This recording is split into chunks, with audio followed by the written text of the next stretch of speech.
बिस्मिल्लाहिर्रहमानिर्रहीम। अस्सलाम वालेकुम व्यूअर्स, आप देख रहे हैं डाइनिंग और नॉन स्टिक तवे को किस तरह से साफ किया जाता है कि इस पे बिल्कुल भी स्क्रैचेस ना पड़े। मजीद रेसिपीज देखने के लिए सब्सक्राइब के ब्लैक बटन को प्रेस कर सकते हैं। साथ में मौजूद बेल आइकन को प्रेस कर देने से आपको नई आने वाली वीडियो का नोटिफिकेशन फ्री में मिल जाएगा। नॉन स्टिक तवे को साफ करने से पहले हम मीडियम हाई हीट ऑन करें। इसे इतना गर्म कर लिया है कि देखें बेतहाशा धुआं निकल रहा है। अब हीट को ऑफ नहीं करना, बिल्कुल लो करते हुए अब हम एक चम्मच ले रहे हैं। इसमें चम्मच हम ऐसे ले रहे हैं, देखें जिसके सिरे गोल है, यानी जो चम्मच नोकीली हो वो हम इस्तेमाल नहीं कर रहे। बिल्कुल लो हीट हमने ऑन ही रखी हुई है। देखें हल्का सा हम इसे टच कर रहे हैं तो मोटी खुरदरी इसके ऊपर से काला उतरती जा रही है, यानी हाथ हमने बिल्कुल हल्का रखा हुआ है, जरा भी जोर से हम इसको नहीं खुरच रहे। अगर तवा ठंडा हो जाएगा या आप इसे खूब अच्छी तरह नहीं गर्म करेंगे तो ये इतनी आसानी से नहीं उतरेगी। नॉन स्टिक तवे को हम 3 मुख्तलिफ अंदाज में साफ कर रहे हैं। मोटी उभरी हुई खुरदरी सतह को हमने इसके किनारों से अलग कर लिया है। अब हम सेकंड स्टेप की तरफ बढ़ रहे हैं। इसके लिए तवे के हैंडल के साथ साथ तवे की टॉप लेयर के ऊपर मौजूद काली जमी हुई कालक को साफ करने के लिए तेज छुरी का इस्तेमाल कर रहे हैं।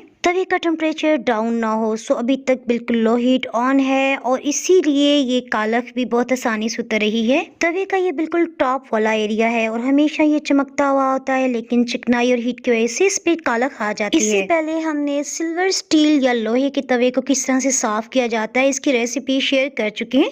अगर आप वो देखना चाहते हैं तो ऊपर आई बटन में आपको लिंक नजर आ रहा होगा, उसे क्लिक करके रेसिपी जान सकते हैं। आपको बिल्कुल क्लियर नजर आए सो इस कालक को हम हटा रहे हैं। तवे की चिकनाई को साफ करने के लिए आप रूटीन में जो भी डिश वॉश इस्तेमाल करते हैं, तवे पे अभी भी कहीं कहीं खुरदरी सतह मौजूद है, सो उसे साफ करने के लिए हम सख्त खुरदरे वाले हिस्से को इस्तेमाल करें जो कि ग्रीन कलर का है। तवे पे किसी किस्म के स्क्रैचेस ना पड़े, सो बिल्कुल हल्का हाथ हमने रखा हुआ है, यानी ज्यादा जोर बिल्कुल भी नहीं लगाना। अलबत्ता तवे के हैंडल और इसके ऊपर जो आपको सिल्वर कलर की सतह नजर आ रही है ना, उसको आप सख्ती से भी रगड़ सकते हैं। तवे के सिल्वर वाले हिस्से पे अभी भी हमें कहीं कहीं ब्लैक स्पॉट्स नजर आ रहे हैं, सो इसके लिए हम स्टील वूल का इस्तेमाल करेंगे।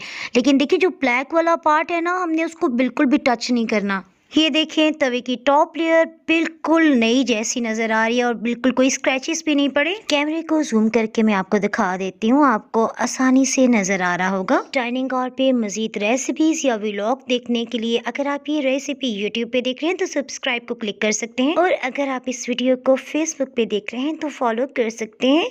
दुआ में याद रखें, फिर मिलेंगे किसी मजेदार सी रेसिपी या व्लॉग के साथ। उस वक्त तक के लिए अल्लाह हाफिज।